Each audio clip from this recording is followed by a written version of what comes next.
gay men rather donating blood, because the blood is analyzed, and for any kind of STDs, any kind of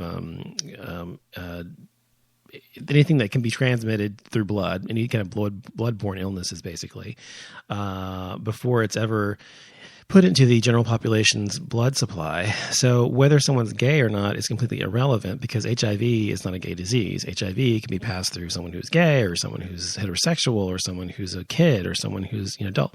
It doesn't fucking matter. So to actually have this ban still in effect after 30 years or 40 years or whatever it's been is ludicrous, and hopefully they'll be lifting it soon.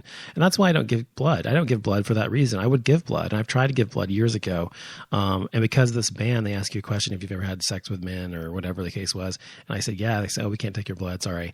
And it's so fucking offensive, because I mean, not in the first point, I mean, just because you're gay doesn't mean you have HIV. And secondly, to actually turn people away when you need something so desperately is irresponsible, if you ask me.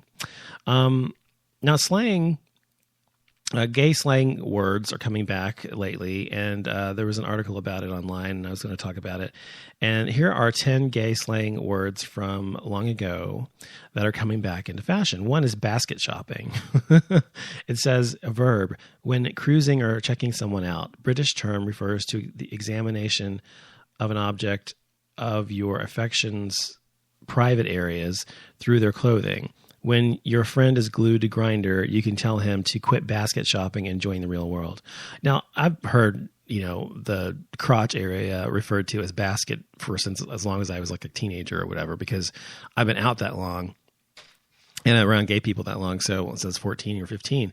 And so I remember it being referred to as a basket, and checking out people's baskets or whatever when I was older, especially. So I think it's it's not something new, but it's funny that it's coming back into fashion. Number 2, this is one that actually I've heard a lot about, and heard used a lot lately, especially in the gay world, but I've actually only seen it used lately in the gay world, but it's been around for a while too. But that's beat as an adjective.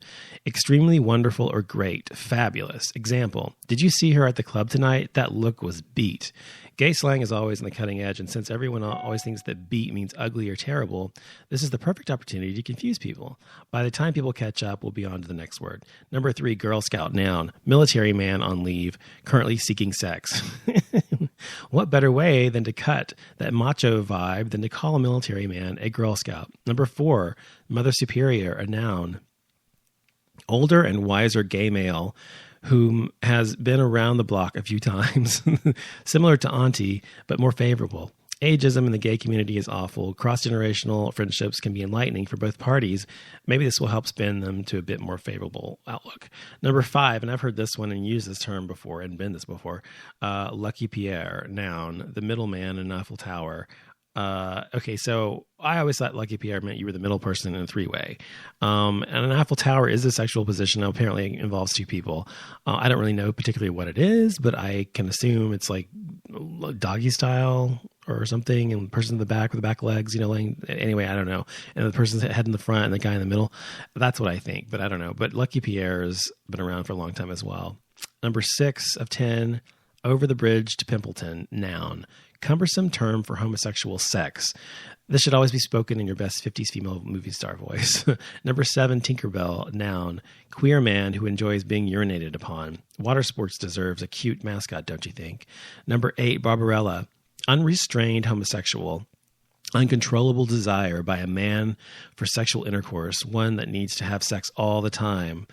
Enough of this slut shaming. You are not a whore. You're a Barbarella. Much classier.